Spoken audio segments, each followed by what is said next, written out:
In the previous lecture, we considered the situation in which the astrophysical object that we are studying, that we assume is spherically symmetric, has a radius which is smaller than the Schwarzschild radius. This is the radius of the mass distribution.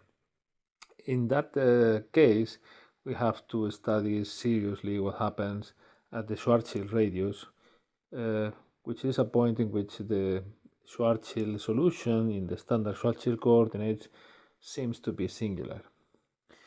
We did this study, and the conclusion was that at the Schwarzschild radius there is not a physical singularity, there is no curvature singularity, but also geodesics cross that point without any problem in a finite proper time. And that what happens is that the Schwarzschild coordinates are not good there. The coordinates are singular, so this is a coordinate singularity. Then we found better coordinates, and we were able to extend the space-time from the exterior of that region, the region outside of this Schwarzschild radius, to the interior, but we found other possible regions that complete this Kruskal-Sekeres space-time, which is also known as an eternal Schwarzschild black hole, okay, because there is no gravitational collapse that produces it. In any case, the conclusion or the result of this study was that we arrived to a new concept, the concept of black hole, a space-time that has an event horizon. You can define a black hole as that, okay, and the event horizon as a hypersurface which limits, which is the boundary of a region from which nothing can escape to asymptotic infinity. Well, now we want to see which of the properties that we have found for the Schwarzschild black hole are generic for other black holes if they exist. So we want to find more solutions which are black holes, and we want to know what are the general properties of all these black hole spacetimes and black hole solutions. This is the content of this lecture, which is called Introduction to Black Hole Physics, because we are going to see just the basics of all these points. Okay. The first thing that we are going to study are horizons in general, since this is what characterizes black holes. We are going to see several properties of horizons, and we are going to start by a situation in which there is no horizon, just to motivate, that we expect that in certain conditions there will always be horizons. This situation in which there is no horizon is the negative mass Schwarzschild. I call it a black hole. I should call it a solution because it is really not a black hole.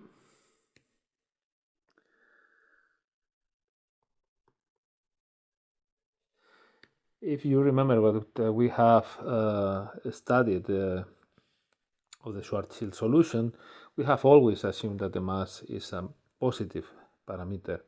We just ignore the possibility that it could be negative, but as a solution it is equally good if it is if m is positive or negative. It is a vacuum solution. Then it makes sense to study this metric and see if it is acceptable or it has unacceptable pathologies. So let's just start by reminding ourselves what is the form of this metric. Let me first write the standard Schwarzschild solution.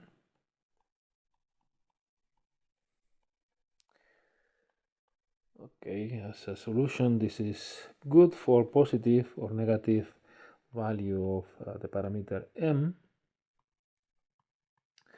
But if m is negative, probably what we want to do is to take the absolute value of m and change the sign. So we will not deal with negative signs everywhere. Okay, now that we have the solution, clearly this is an asymptotically flat solution. the behavior at infinity is the same as with a positive mass. So you get Minkowski in spherical coordinates, but the corrections are associated to a Newtonian potential that corresponds to the gravitational field produced by a static negative mass, something that we could have expected. Still, we want to see if the metric is regular or what are its pathologies. So we look for points at which the components of the metric blow up, or at which the metric has zero determinant and it is not invertible. Well, in the past there were two singularities in this metric in this coordinate. One at which lambda, this function, would become 0, but now this is for r equal to minus 2 absolute value of m. And there was another singularity at r equals 0. At this point, r equals 0, this term blows up. Sorry, this is minus 1. This term blows up and this goes to 0, and the determinant of the metric vanishes. When we computed the Kretschmann invariant, we found that there was a physical singularity, a curvature singularity at r equals 0, and this fact does not depend on the sign of the mass. So this will be a physical singularity. And it doesn't make sense to extend the metric to negative values of r. You go from r going to infinity, which is the asymptotic region, the asymptotically flat region far from the source of gravitational field, and then you go to smaller values of r. At r you meet a singularity. In fact, this singularity has 0 volume if you compute it from this, and so it doesn't make sense to go to r equal to minus 2m. So there is only one singularity, which is this physical singularity, and these coordinates t, r, theta, phi cover the whole space-time. There is no more space-time behind r equals 0. Okay, still it is useful to go to coordinates that of the kind that we studied with the positive mass solution, Einstein-Finkelstein-like coordinates, because these are the ones that will make easier to find the Penrose diagram. This is the only reason why we are doing this. And remember that if we can define this tortoise coordinate by this property. Okay, well, now lambda is 1 plus 2 absolute value of m divided by r, and that if we do this, then the metric takes this form. Okay, this is the t squared minus the r star squared minus r, which is a function of r star squared the omega squared. Okay, the form of r star is not very interesting. Okay, this r is also a function of r star. Doesn't concern us. The point is that this metric is now, this part is conformally flat in these two dimensions, and there is a standard procedure to rescale this metric and bring it to a form which is very close to Minkowski, okay, because this would be part of Minkowski in the r star coordinates, and in this way we bring infinity to a finite distance, and then it is not so surprising that the resultant Penrose diagram is very similar to the one of Minkowski spacetime. Remember that for Minkowski spacetime, the Penrose diagram had this form, okay, and that here was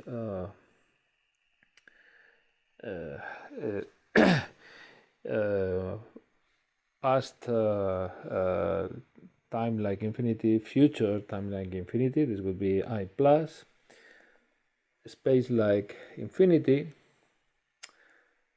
null future infinity, square plus, and null past infinity, and this is the place where all incoming light rays would come from, and this is where all outgoing light rays would go from too. Okay, now the difference with Minkowski is that here this is r star equals 0 or r equals 0.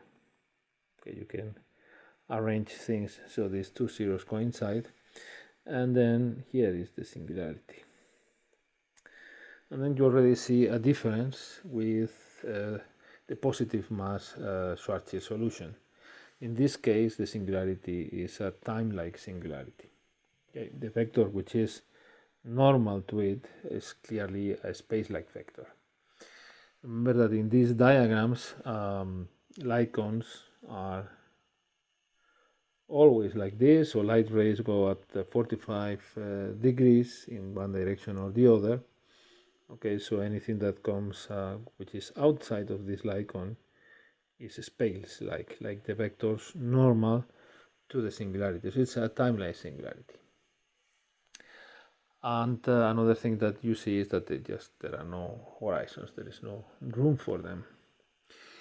There is also another difference from between this negative mass Schwarzschild solution and the positive mass one, and in particular in what respects the singularities, because in the positive mass Schwarzschild case it was impossible to avoid falling into the singularity once you were inside of the horizon. Now it looks like you could always hit the singularity, and this is not the case. Okay, and this is easy to see, so we are going to see it because we are going to find other timeless singularities, and the behavior is near them is similar.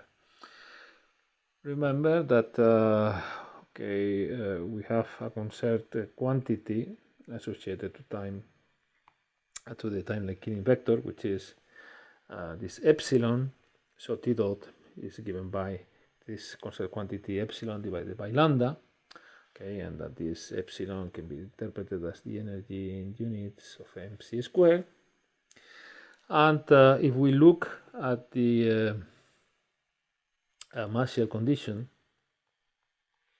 for radial geodesics,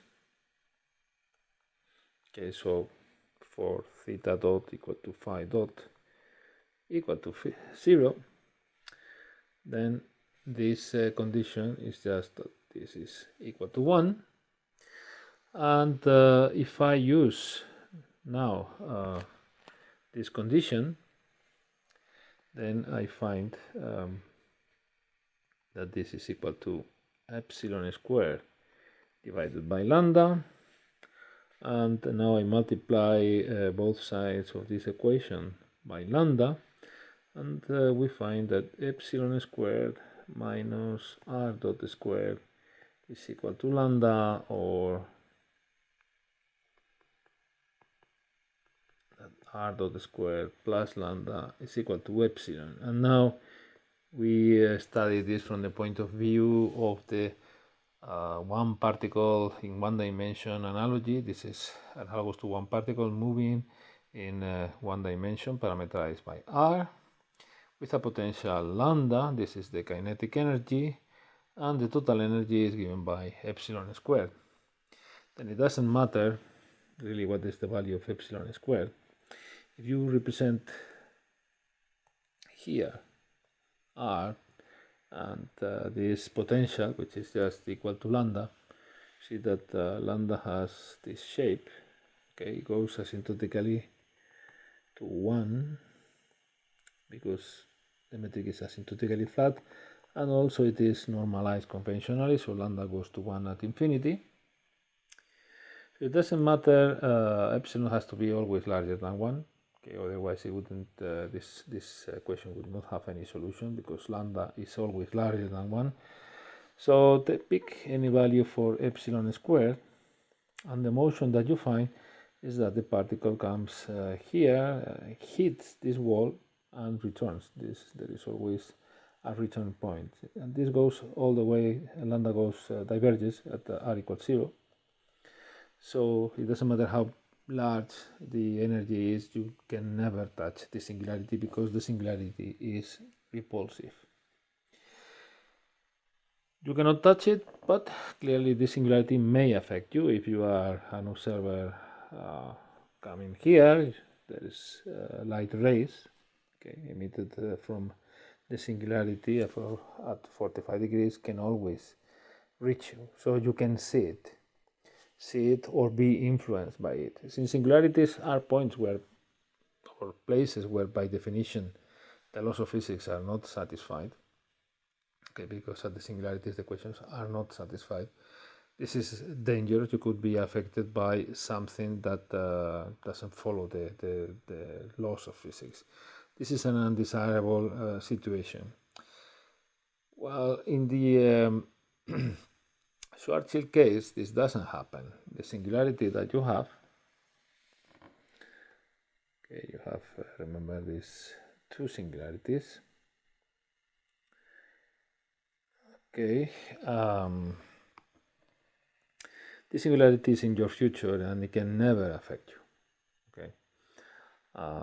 And furthermore, nothing that is inside here can touch you. This is part of due to the fact that you have a horizon, but also because the singularity really is in your future. You could worry about this singularity, though. However, the way you should look at this diagram, this is a diagram, as I said, the Penrose diagram of an eternal black hole, something that we don't think exists like in this way in the universe, because this is a whole universe. It is not just something that happens in a place. This is the whole universe. In fact, you want two universes. So if this was our universe, there would be a horizon, but we could be influenced by things coming out of the white hole, which again is singular. Actually, what we think is that only part of this Penrose diagram corresponds to an actual black hole, which is produced by gravitational collapse. So this this Penrose diagram should be cut by something like this, and only this exterior portion of the diagram should be considered physical. What does this represent? This is the surface. This is the path or the whirl line of the exterior surface of the star that collapses. At some point, at some moment, this surface is contracted so that it crosses the Schwarzschild radius, and then it ends in the singularity. But here there are no other singularities in your past that can influence you, and this is, we believe, the physical situation. And this thinking on this on all this situation, well, we would like to discard the existence of objects like this negative mass black hole. Prohibiting negative masses is not enough.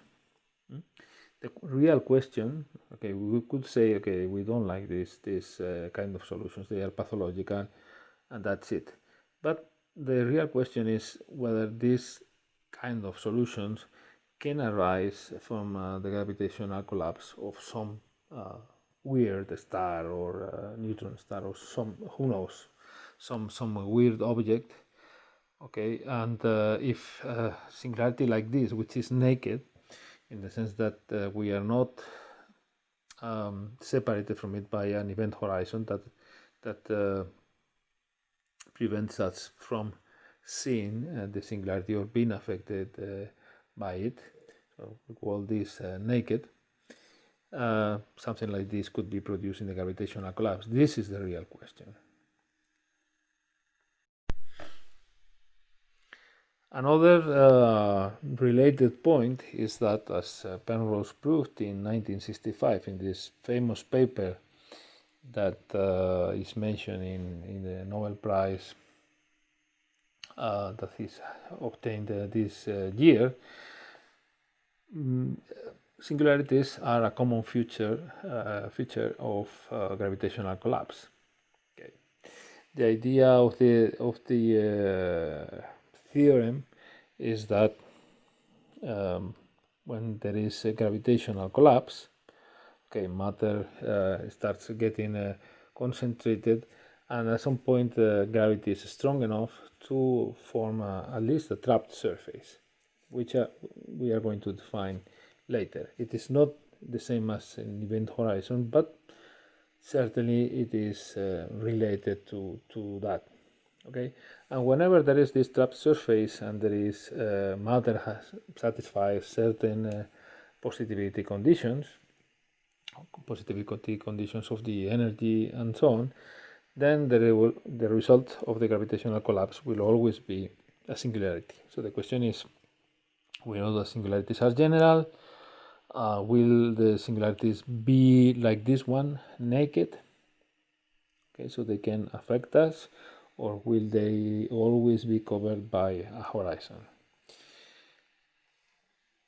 Penrose conjecture that if really matter, the initial conditions correspond to matter with well-defined or acceptable physical properties such as positive energy and so on, then the result of gravitational collapse would be a singularity always covered by a horizon. This is the weak cosmic censorship conjecture. And well, this is something that has not been proven in general, but that people think that it is essentially correct. Okay. So this also tells you that what is said in the explication of or the justification of his Nobel Prize, well, it's not exactly that he proved that there are black holes everywhere, or that black holes are produced whether in all gravitational collapses. You need to assume also that this weak cosmic censorship is correct, because what he proved is that, well, at least under certain conditions, also not always, you need this trapped surface, there will be singularities, and then this cosmic censorship conjecture comes into play, and the cosmic censor forbids you from watching these naked singularities. That's the idea, which is, well, not exactly what the justification says, but still is good enough. Penrose probably deserves several Nobel Prizes for different contributions, and also field medal in mathematics for his mathematical contribution. As we remarked when we first introduced the concept of event horizon, this is a concept that involves the knowledge of all the future and the past of your universe, of your whole space-time. Only then you can conclude that something is really an event horizon. But this is really difficult, and clearly a more local definition would be desirable. There are definitions like the one we're going to study of apparent horizon that have certain advantages, in the sense that they are local. They can be. It is much easier to prove that a certain hypersurface is an apparent horizon. Although, apparent horizons do not enjoy the properties that event horizons do. So they cannot substitute event horizons. Why should we study them? Well, one of the reasons for studying apparent horizons is that in certain conditions, apparent horizons and event horizons of a certain space-time coincide. And then it is easier to search for apparent horizons than maybe search for event horizons. Another notion that will appear later is that of a killing horizon, which is even easier to characterize mathematically. So, and then in certain conditions, apparent horizons, killing horizon, and event horizons will coincide, and finding a killing horizon will be equivalent to finding an event horizon, but much easier. So this is why we are going to study apparent horizons. And the definition of apparent horizon is tied to the definition of trapped surface, which is one of the ingredients in this theorem by Penrose. So this makes it also more interesting to study. Okay, the starting concept is that of congruence, okay, which, as we know, is a set of world lines, okay, that are such that in a region of space-time there is one and only one that goes through each event of that region. Okay, we can consider, and in fact we have considered, congruences of geodesics. Okay, the world lines in principle do not need to be geodesics, and in that case we did this when we studied the geodesic deviation equation, if you remember. Okay, so we know what a congruence of geodesics is, and a notion that we didn't study then was that of the expansion of the congruence, okay, which is denoted by theta, and which is defined as the divergence of the field of vectors tangent to the geodesics. Okay, each of these geodesics will be described by two parameters at least. This is the proper time, or in general the affine parameter, and lambda will be a parameter that characterizes the different geodesics. Okay. Then u alpha is just the derivative of x alpha with respect to s, okay, the tangent vector to each geodesic. Then we can take, there are the geodesics fill the whole space-time. This is really a field, a vector field, okay, and then you can take the divergence of this vector field. Now, the relevance of this quantity, the expansion, is that it gives you the fractional rate of the change of the cross-section of the congruence, okay, which can be, this cross-section can be a volume if the geodesics are time-like, okay, then they roughly go into the time direction. So you study a cross-section. A cross-section is a space-like hypersurface, and it's characterized by a volume, because this is three-dimensional. If the geodesics are null, the a cross-section will be just two-dimensional, and then we talk about the area. Then this volume, or this area, change when you evolve with s, or maybe in the other direction, okay, with the geodesics. And you can show that theta is this, not equal, but the variation of this volume with respect to when you vary or when you move along the geodesics, okay, with the evolution parameter, and divided by delta v, so it is a fractional. Okay. And if they are null geodesics, then this could be, so this is what this quantity measures. The reference where you can look at these things, and not in a very complicated, mathematically complicated form, is the book by Eric Poisson, which is titled A Relativistic Toolkit, which was published in Cambridge University Press in 2004. The fact that you have an area or a volume for this cross section is not related to the dimensionality of the hypersurface, which is orthogonal to this null or time-like vectors. Remember that it is related to the rank of the metric. So with the metric induced in a null hypersurface has only rank 2, and you can only compute areas. And the metric induced in a time-like hypersurface is has rank 3, so you can compute volumes, and this is why you get these two different things. And we can use this expansion to characterize a horizon, because we are going to show, with the particular case of the Schwarzschild spacetime, that something funny happens to the expansion when you cross the horizon. The sign of this expansion changes, which means that this area, instead of, or this volume, instead of increasing, becomes decreasing. In particular, we are going to show that the expansion becomes negative inside of the horizon. And since we are going to work inside, on the horizon, and outside, it is convenient to use coordinates which are defined all over the Schwarzschild spacetime, the maximal extended one, and these are the Kruskal coordinates.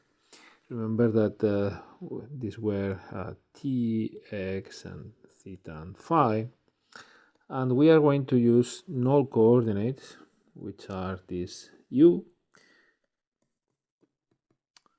and v.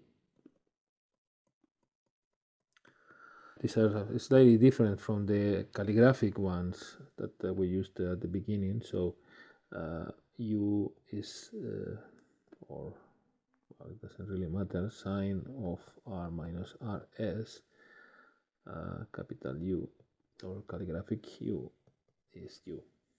Okay, while this one is equal to this one.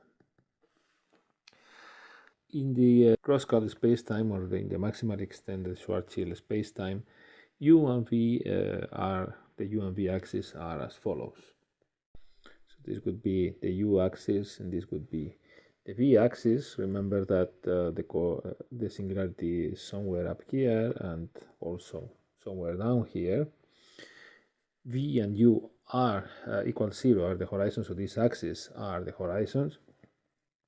This is the place where they intersect. This is the bifurcation surface. And okay, if we focus on this asymptotic region, the one that we called 1, we're interested in this other region, which is the interior of the black hole, this region 2. Okay, just this region 2 is characterized by the fact that both u and v are positive, while in the exterior, in region 1, u is negative and v is positive. Now we want to study the expansion of a set of outgoing light rays. So they are a congruence of null geodesics, which are characterized by a constant value of u. Okay, so u equals 0 coincides with the v axis, and all these geodesics have some value of negative u, some negative value of u, and all these have a positive value of u. We want to compute the expansion for all these geodesics and check that indeed the expansion will be negative here and positive here for this congruence of null geodesics. These null geodesics are characterized by tangent vectors, which with a lower index can be written in this way. This is just a fancy way, or some way of saying that this is delta alpha u. Okay, in these coordinates, only for alpha equal to u, this is 1, and 0 for the rest of the components. In the lecture notes, you can find an explanation of why all these tangent vectors are associated to outgoing null rays. We are just focusing on radially directed, okay? So this is the simplest case. And these ones are characterized by a constant value of u and also by a positive value of v dot. So they are future directed outgoing radial null rays. Okay, now we can compute the expansion. It is important that we have a congruence. These light rays fill the whole region we are going to work on, which is this one. So this is not just a vector at one point or along a line, but really this is a vector field. Only then we can compute the divergence. And we use this standard formula for the divergence.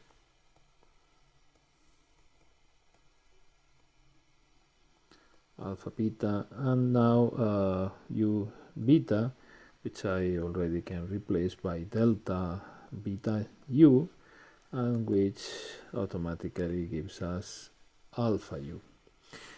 If this is alpha u, then since the metric is off diagonal, it only has these components vu, alpha has to be v. Okay, and this is basically what we have to compute. The square root of the determinant is guv, which for us is something positive, r squared sine squared of theta. Sorry, this is v. And dv, again, we have guv, r squared sine squared of theta. And uv and gvu are exactly the same thing, and in fact within this is up and down, one is the inverse of the other. You just can check this, that when you invert the metric, these components are the inverse of this, so you get automatically a cancellation, and this sine square theta cancel inside and outside because you are taking the derivative with respect to v, and this reduces to just 1 over r squared guv and dv of r squared, or 2 dv r divided by r guv. You can just do the exercise, okay, and find what is the derivative of v with respect to v of r. The best way of doing this is to use this relation. The product u times v is 1 minus r divided by rs, r divided by rs. Okay, and r is obviously a function of u and v, and if you take the partial derivative with respect to v of both sides, what you find is that this is u, and you will find essentially a combination which is proportional to uv and so on, something times dvr. Okay, and from this you get, okay, you divide by this expression and you get dv of r. If you do it with all the signs, etc., taken into account, what you get is that this is minus u divided by the Schwarzschild radius times r. Now it is obvious, okay, because this is a constant, this r is a positive number always. Well, it is a positive function of u and v in this case, but it is a positive number indeed. And the only thing that changes sign is u, or can change sign. And you see that for u larger than 1, which is inside of the horizon, theta is smaller than 0. the expansion vanishes on the horizon, and outside, which the expansion is positive. And now observe that this is not what you expect from outgoing light rays, which are directed in to larger values of r in general. Okay, this is of course a consequence or another way of seeing what happens inside of the horizon.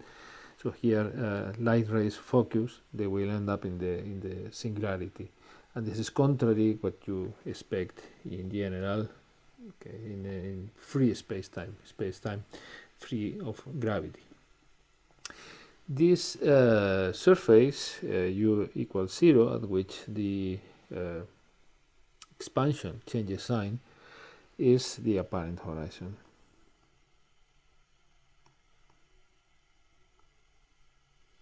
Observe that of course it coincides with the horizon. Okay.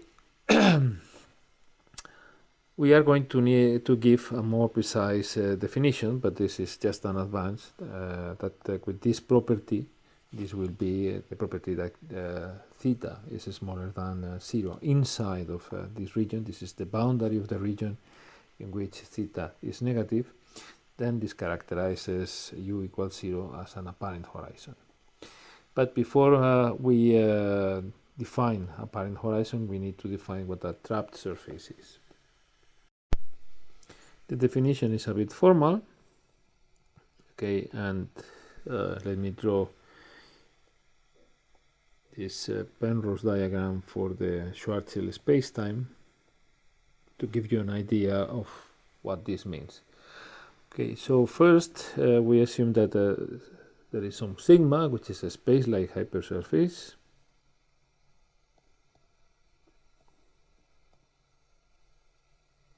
So there's something with dimension 3, and an example of this can be a constant time section of the Schwarzschild spacetime. Okay, a surface with some constant value. In particular, this would be constant value of capital T. But you can imagine slightly different space-like hypersurfaces. Then a trapped surface inside sigma is a two-dimensional surface. Okay. So S is contained in sigma, okay, and it is two-dimensional.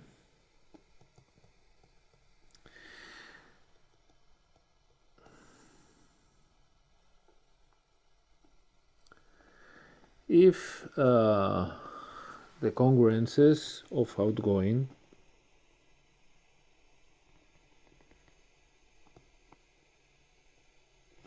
and ingoing light rays orthogonal to S have negative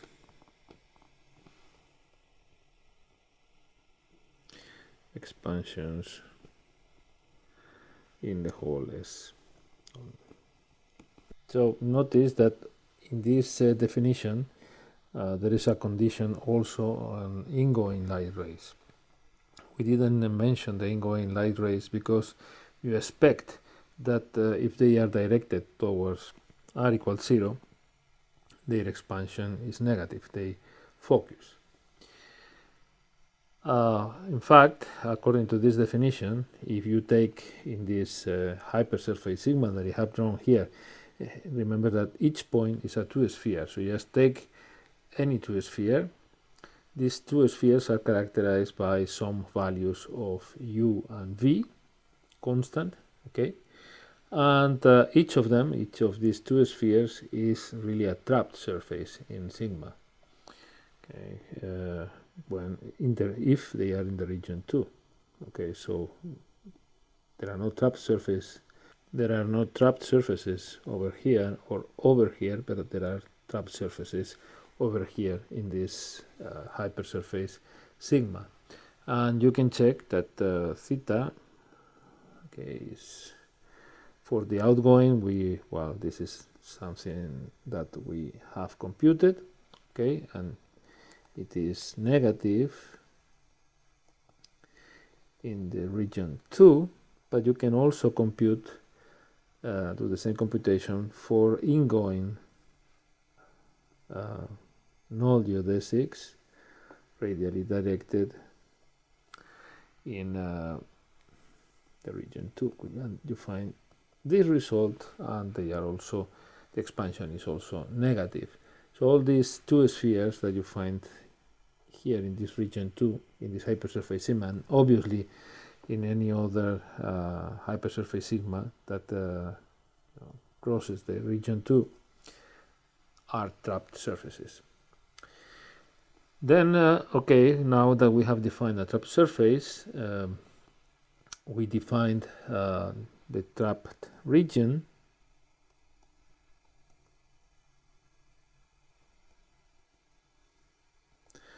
of sigma as the region that contains trapped surfaces. The boundary of this trapped region is precisely what we call the apparent horizon.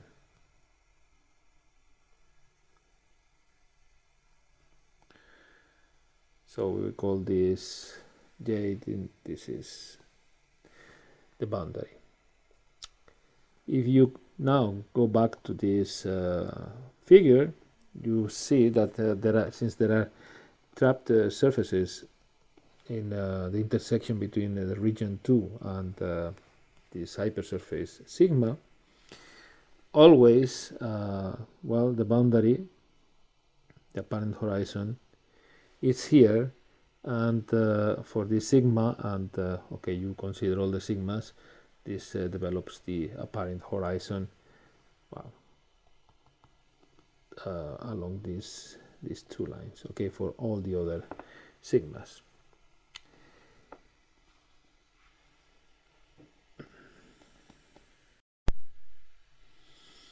In fact, one can also define the trapping horizon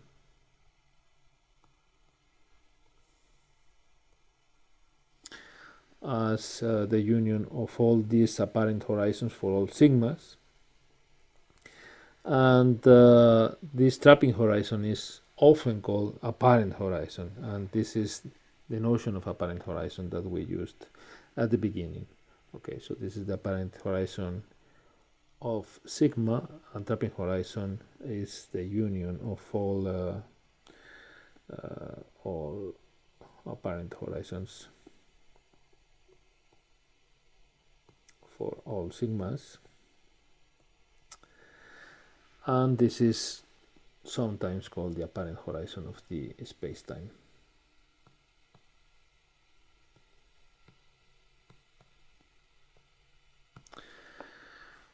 Okay, in this case, you see that this apparent horizon, the union of all these points here, coincides with the event horizon. And you can show that this is true for all stationary spacetimes, not just the static Schwarzschild solution, but also for stationary spacetimes. And this is important for spaces such as the Kernion black hole, or that one is only stationary and not static. However, it is not true in general, and we are going to see an example which is, I think, quite pedagogical, which is the Vaidia spacetime. This is a spacetime which is not static, it is not stationary either, and you can study where the apparent horizon is and where the event horizon is, and you will see that it is not, they do not coincide. The metric of the Vaidia spacetime is similar to the Schwarzschild metric in Eddington-Finkelstein coordinates. So it has essentially this form.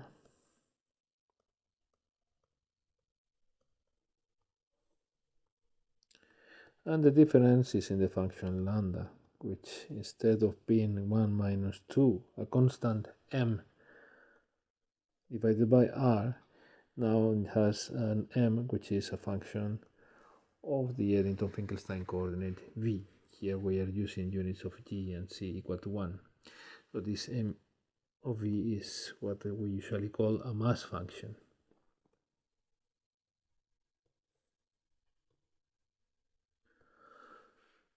Now, if you compute g mu nu, which is not so difficult, okay, because after all there is only one non-trivial component in the metric, although it depends on two coordinates, v and r, you will find that it can be written in this form. It is 2 times m prime. Of course, m prime is the derivative of m with respect to v, because that's the only thing which it depends, divided by r squared, and then times this vector L mu,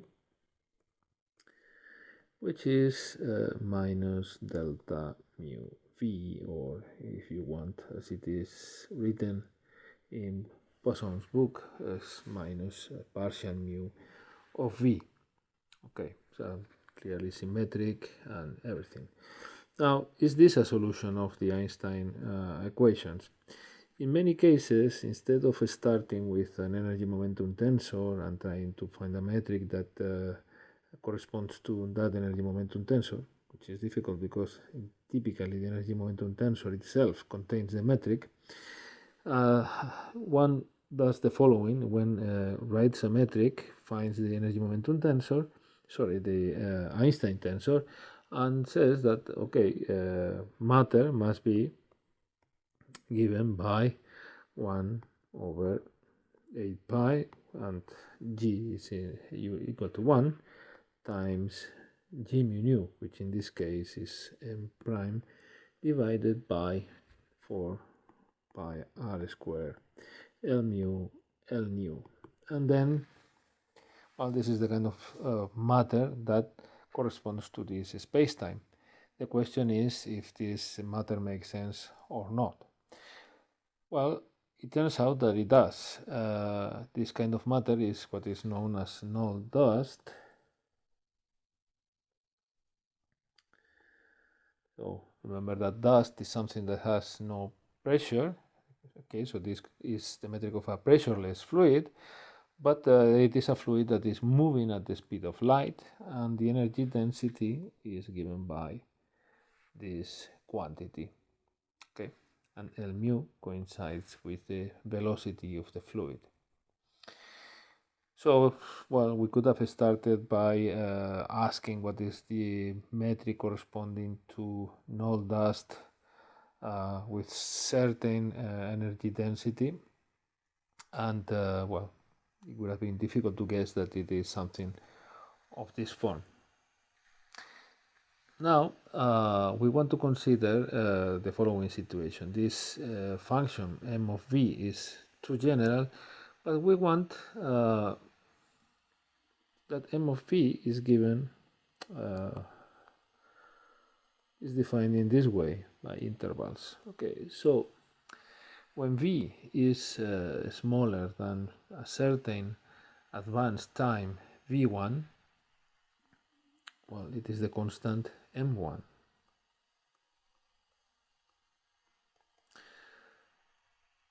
For a later time v2 and beyond that, it should be another constant.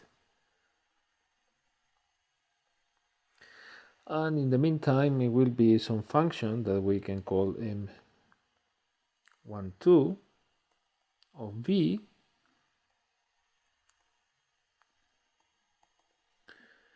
okay, so for v in this interval, that connects the values m1 and m2. So could represent m of v in this way, and this is v. So for v1, okay, this is some m1, and from v1 to v2, this increases, and then to reach the value m2. Well, it is clear that in these two regions, to v1 and from v2, to infinity, okay, so to minus infinity and to plus infinity, the metric will be just the Schwarzschild metric with two different masses, m1 and m2. The metric is static, and this m prime is 0 because m1 is constant, so it is a vacuum solution. The metric is spherically symmetric, so it has to be the Schwarzschild solution. So here it will be Schwarzschild and Schwarzschild. And the idea is that basically we are we have a Schwarzschild black hole with mass m1 until at some moment given by this value v1 there is incoming fluid, null fluid, and this null dust that falls into the black hole, increases the mass up to v2, up to m2, sorry, and then it remains constant. Okay, we will this will be easier to see when we represent it in a Penrose diagram. Something you will see that this is well, this corresponds to a shell, okay, of a certain width that contains this mass and which is imploding at the speed of light. Now, something that you can prove explicitly doing the same kind of calculations that we have performed before is that the apparent horizon of the whole space-time, not of just a hypersurface, sorry, corresponds to the surface m equal to 2 times m of v. Okay, this is something that you can see in Poisson's book. And okay, let's now study what are the vectors normal to this hypersurface. Just by, as usual, we can find it with the index down as taking the partial derivative of the function r minus 2mv. This is the definition of this hypersurface. Okay, and well, this is just delta alpha r minus 2m prime delta alpha v. So this has two components. We can express it in different ways. We can raise this index alpha if you want, and write it in a vector form as a simple exercise. If you compute g alpha beta, k alpha, k beta, which is k squared, you see that this is 4 times m prime, which is null when m prime is 0 and m is constant, so at m1 and m2. But it is time-like when m prime of v is larger than 0, and m prime of v is a function that grows with v. Okay, so m prime is larger than 0. So in this region, the vector k is time-like. So the apparent horizon is a null hypersurface in this region, in the region in which the mass function is constant, m1 or m2, and it is a time-like hypersurface in the middle. It doesn't have globally a definite causal character. Now the question is what the event horizon of the space-time is. Okay. One property that the event horizon has to have is that it is a null hypersurface always. This is something that you can prove. Okay, event horizons are null hypersurfaces, so it cannot coincide with the apparent horizon. Okay, it could coincide maybe in the one region or in the other, but not everywhere. So both are different. And one way to represent this would be in the Penrose diagram. So this would be the result of the whole analysis. Okay.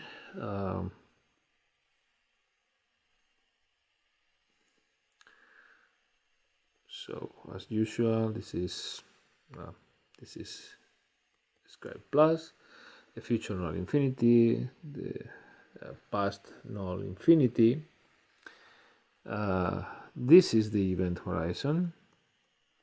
Okay, and the apparent horizon, let me draw it like this, has well,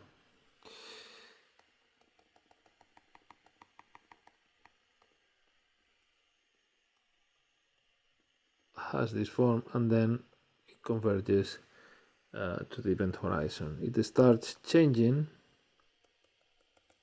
at this value of v1, and it stops at v2.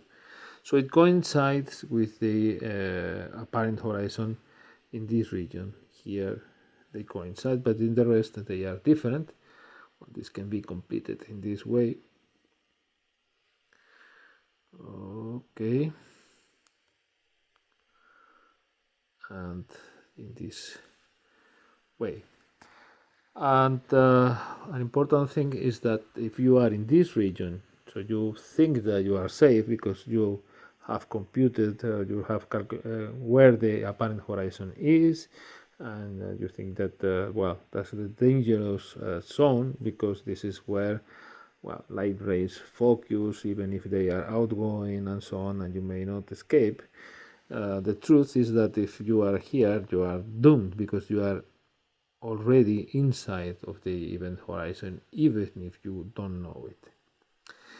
We are going to study the Hooke conjecture that also gives you a flavor of this same situation, in which you think that you are completely safe because you are in a region that even has low density, and still you are probably inside of an event horizon, so you are going to fall in the singularity. This is the main consequence of being inside of the event horizon, at least in this kind of space-time. Well, the Hooke conjecture was made by Kip Thorne in 1972, and well, there are several proofs in certain situations, okay, but there is not a completely general proof. But people believe that this is essentially correct, as with many other conjectures, because they fit with prejudices. This can be dangerous, but, well, as we are going to see, this is something reasonable. So the situation is that you consider this as follows. Suppose that you have some mass distribution. Okay, so it contains some mass m, and now you place around it a hoop, a circular hoop, okay, that encloses it. It doesn't cross it. You shouldn't see it here, okay, because it is behind it. And suppose that it has length c, and now you take one diameter and you rotate this hoop around this diameter. Okay, so this sweeps a sphere.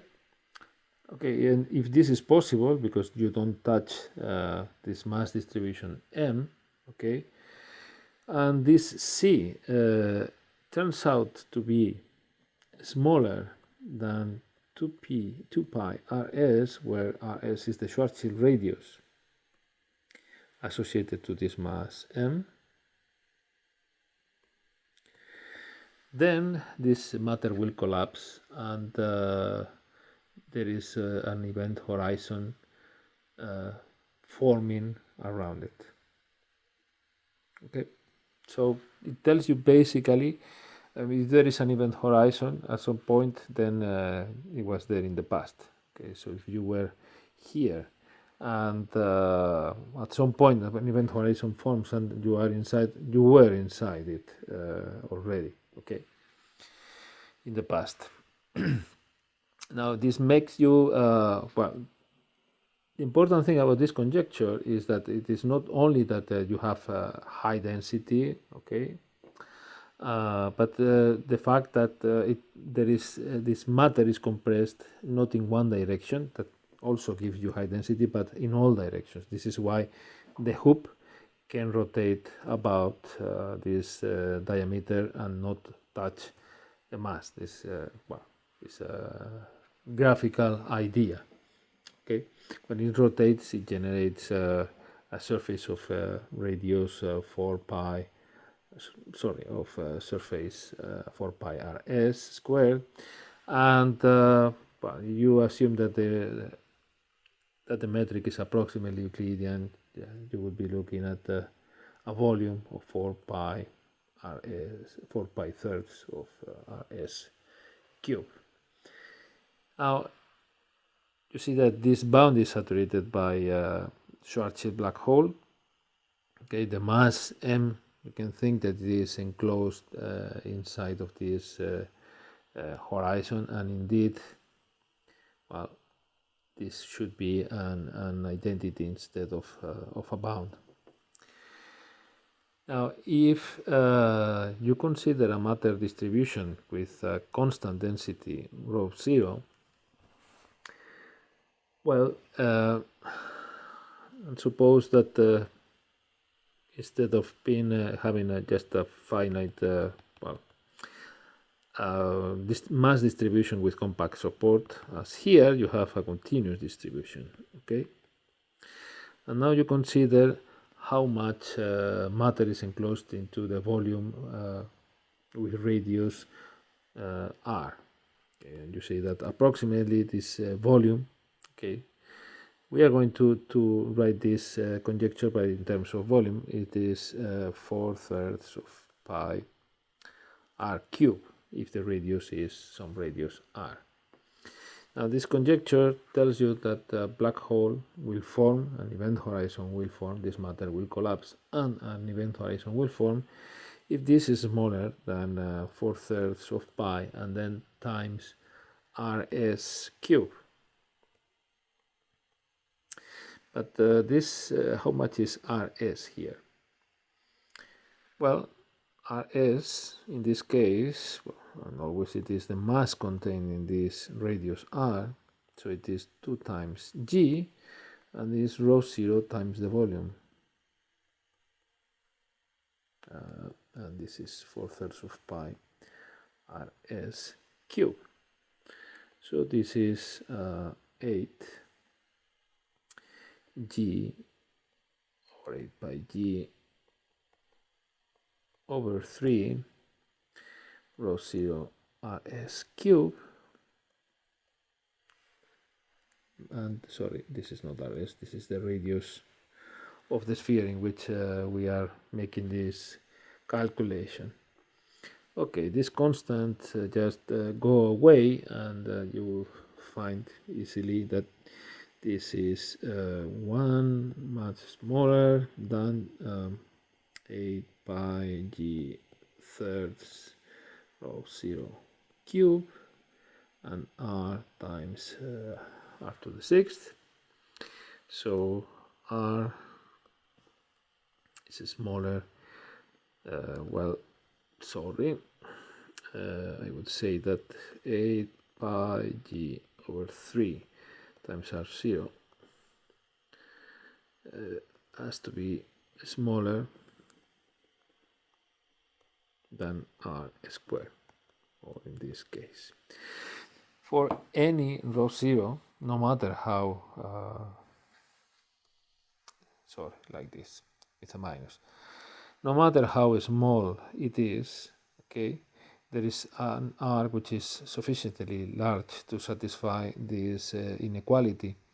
So no matter how low the density of suppose some intergalactic cloud or whatever is, if the density is more or less constant and the radius is and the size is large enough, so this you can take a sphere with that radius in this distribution that satisfies this inequality, a black hole will form in its due time. This is a bit surprising because we always think on black holes as something associated to very high densities, and this is not completely true. When this matter starts to collapse, the density will certainly grow. Okay, but by then the horizon will be already around. The main reason for introducing the concept of apparent horizon was that it was very difficult to deal with the event horizon, because in order to find it, we need to know the whole space-time, the future and the past, and this can sometimes is not possible. This concept was useful because there is a theorem that we haven't proven, but we have stated that apparent horizon and event horizon coincide for stationary space-time. This is sometimes enough for many purposes, because typically when we deal with black hole solutions, we deal with static or stationary black holes, not with general black holes such as the one that appears in the Vaidya solution, in the Vaidya spacetime.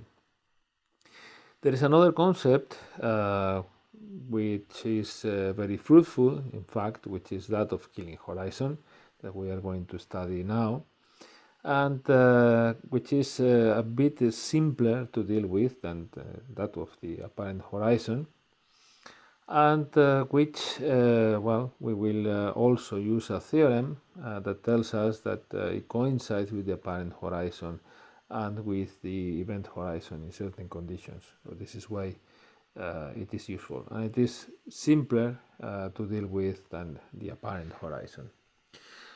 Let me start by defining what a Killing horizon is, and then we will study what is the Killing horizon in the Schwarzschild spacetime. So by definition, okay, if you consider a null hypersurface, you know that a null hypersurface is characterized by a normal vector which is null.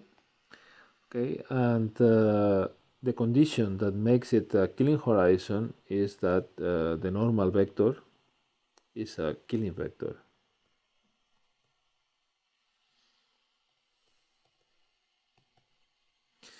So this is what a Killing horizon is.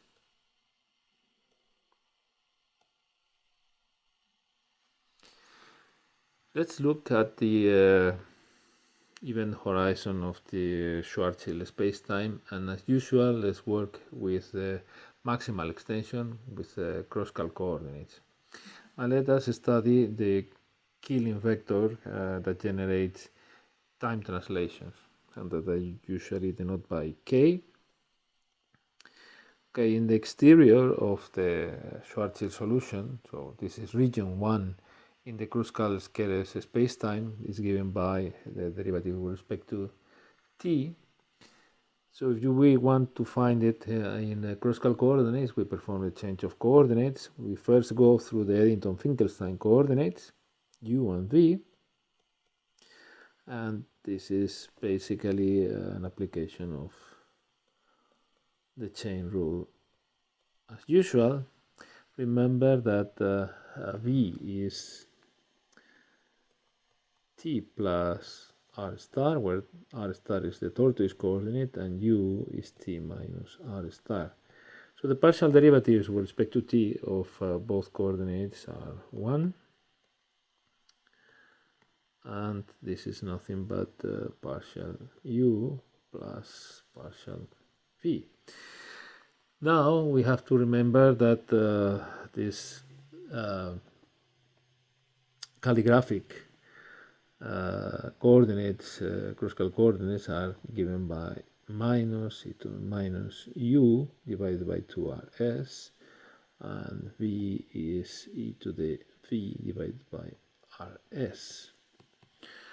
Okay, again we use the chain rule.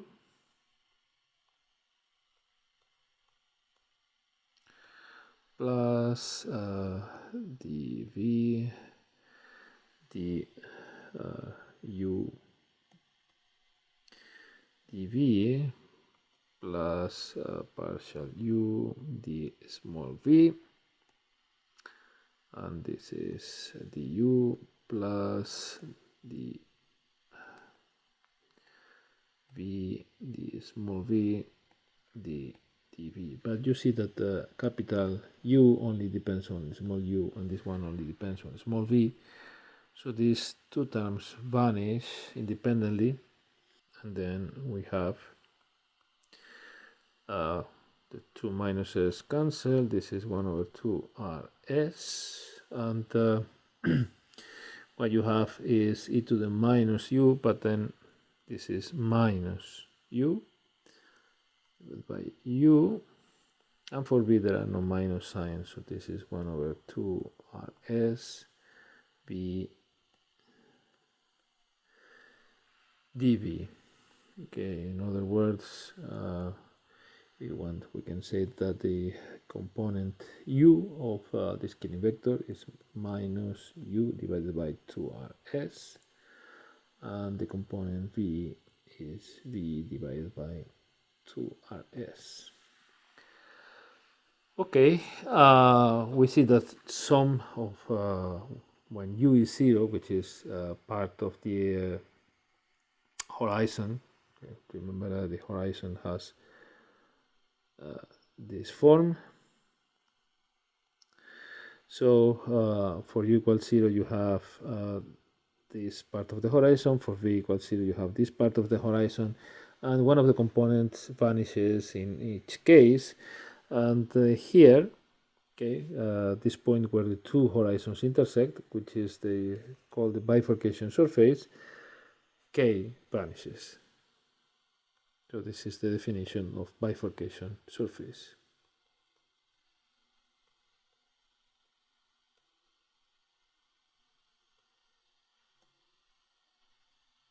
In fact, an event horizon that has two branches that intersect, as this one, is called a bifurcate horizon.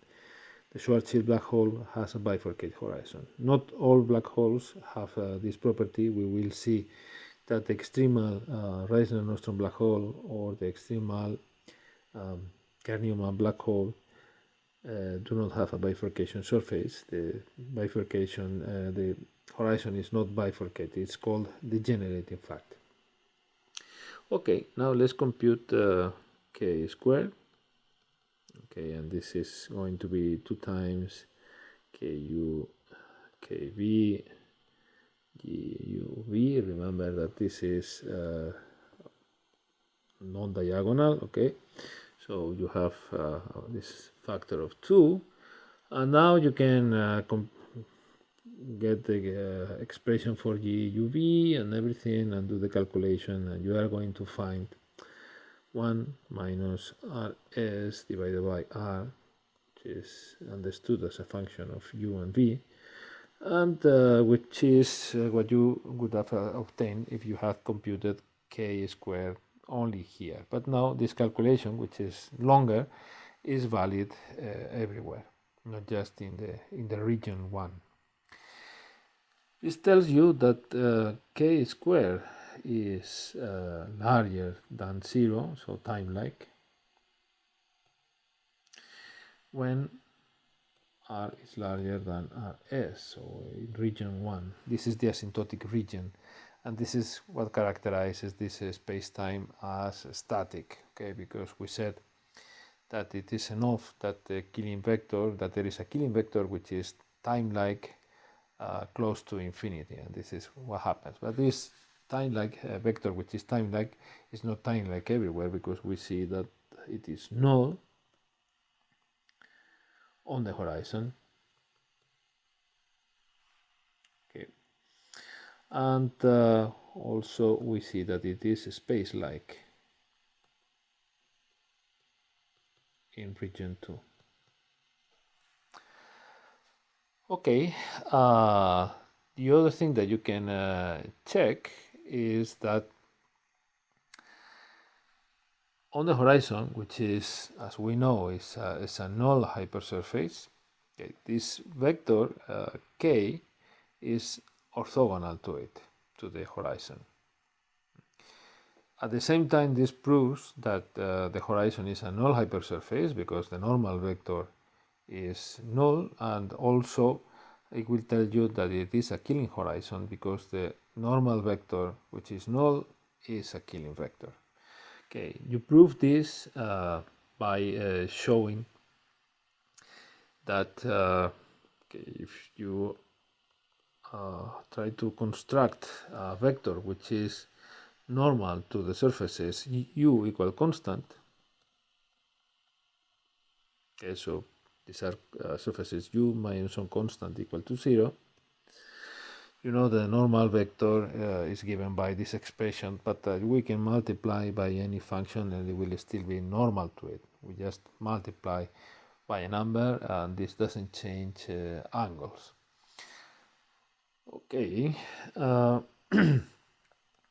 if you raise the index, this is going to be f, okay, this is delta alpha u. Now if you raise the index with the metric, this just gives you g alpha u, and g alpha u only has one possible component, which is when alpha is equal to v. So we have this, and this component is g vu or g uv, which is the inverse of the same component with indices down. So I can write it like this. Okay, so now if I choose f in a certain way, so then if I choose f in this form, v times e uv divided by 2rs, what you find is that psi is equal to v divided by 2rs dv, and now you compare with the expression that we obtained for k, and at u equals 0, which is on the horizon, okay, so for u equals 0, psi is equal to k, so psi k is the normal vector to the horizon, to this piece of the horizon, u equals 0. Now you can repeat the same thing or the same calculation for the other sector of the horizon, the sector in which v is constant, and you will get the same, that k is the normal vector to the complete horizon.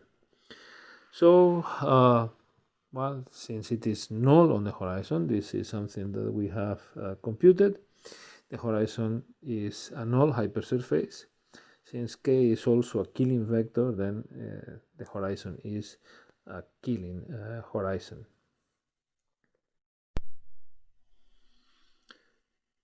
Now one can show that in static black hole spacetimes, the event horizon, the apparent horizon, and the Killing horizon are exactly the same. They coincide. What happens in stationary black holes? Here the situation is a bit more subtle. Okay, and there is a very important theorem by Hawking